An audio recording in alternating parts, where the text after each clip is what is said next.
Humans discovered a 10,000-year-old humanoid skull, and after activating it, unexpected things happened. Hi, welcome to Movie Recap Channel. Today I will recap the story of film Prometheus from 2012.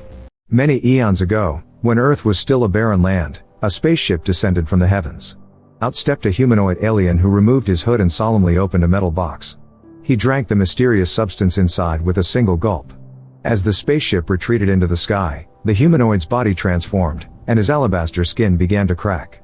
Emitting a hissing sound, his body shattered, and plunged into the river below. This marked the beginning of the humanoid's mission. As his body dissolved, his cells underwent genetic reconstitution, spreading around the world with the river's current.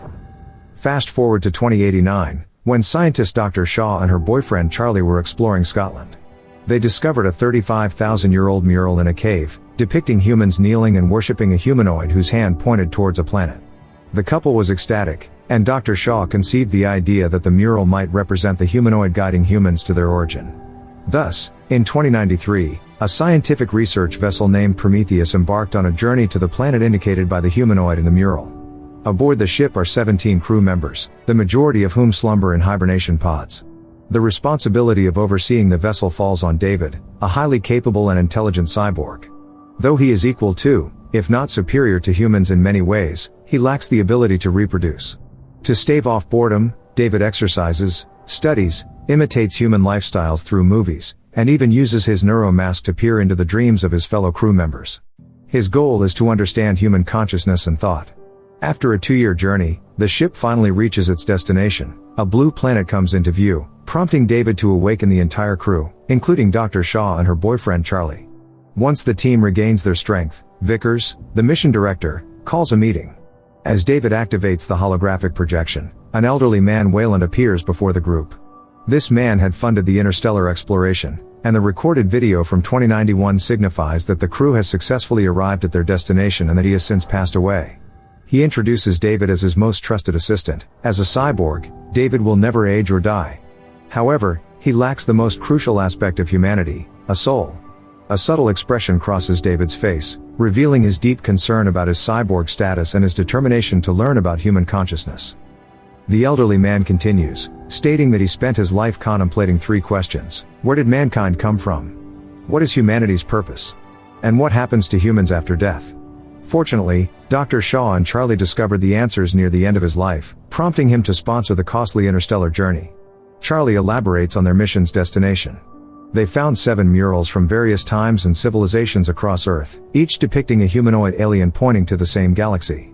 It is only now that humans have located this galaxy, leading to the Prometheus project. Remote scanning has confirmed the presence of life on one of the planets, suggesting that the humanoid in the mural likely originated from there. The ship continued towards the planet, but as it passed through the clouds, they discovered the surface was barren and lifeless, devoid of the anticipated greenery and life. After a thorough search, the crew found an unusual artifact. As the ship landed, they geared up and embarked on a journey of discovery. The exploration vehicle approached an enigmatic structure, the colossal edifice before them unmistakably artificial. Upon reaching their destination, the crew eagerly delved into the depths of the ancient ruins. They mapped with robotic pups, and through wireless signal transmission, the ship rapidly constructed a 3-dimensional map of the entire complex. To their astonishment, the instruments detected that the air was breathable, suggesting that the environment had undergone terraforming. At that moment, they observed another peculiar phenomenon. Despite the temperature plunging to -12 degrees Celsius, the black water beneath their feet remained unfrozen. As the group continued to explore, David, who was walking at the rear, noticed something peculiar. He activated an ancient switch, and a bizarre image materialized before them. A group of aliens engineer in panicked flight, seemed to be pursued by a terrifying creature. The team followed the image to a gate, where they found the decapitated corpse of an engineer.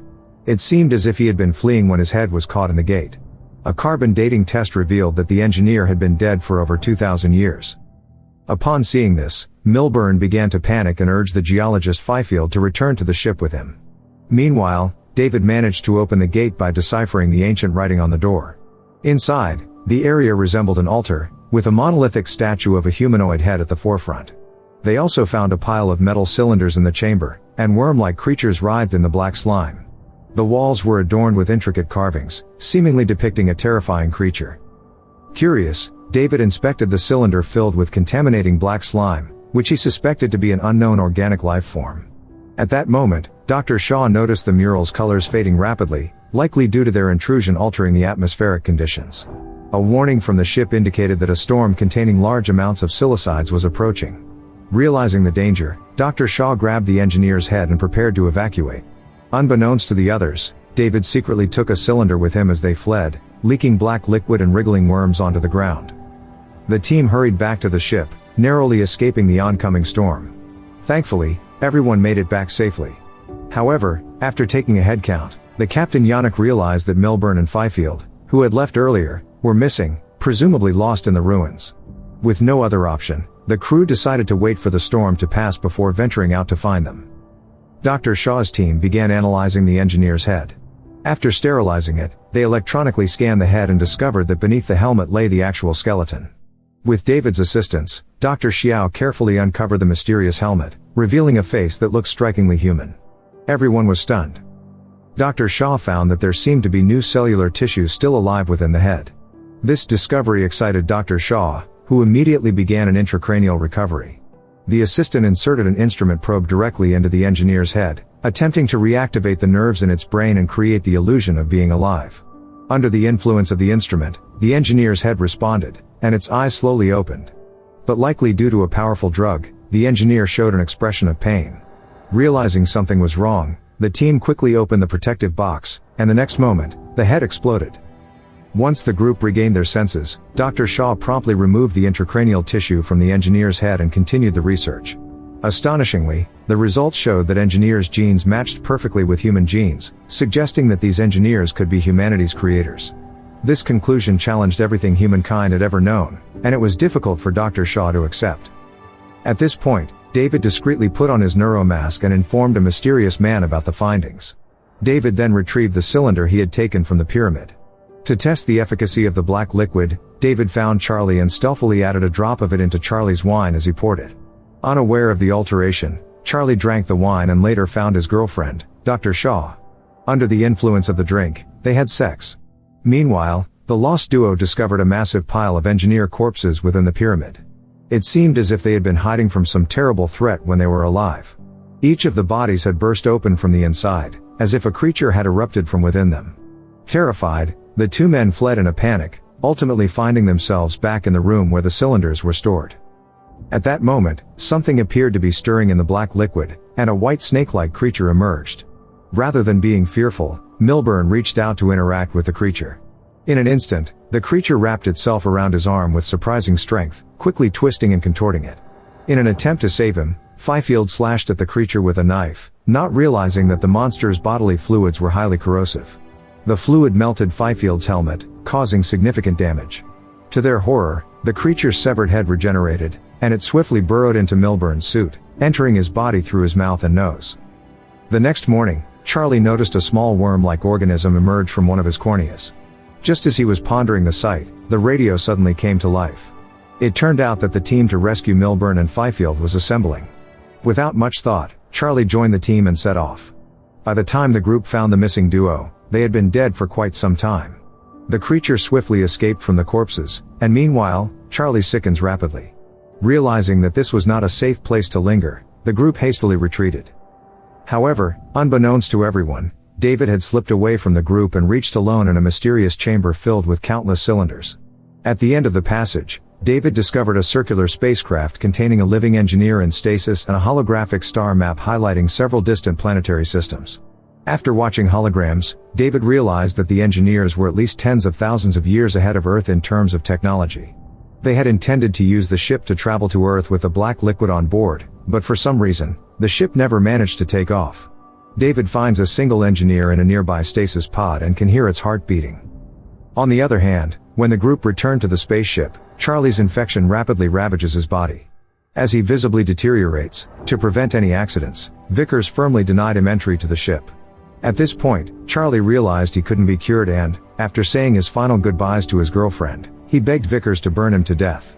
Watching her boyfriend die before her eyes, Dr. Shaw was so distraught that she passed out.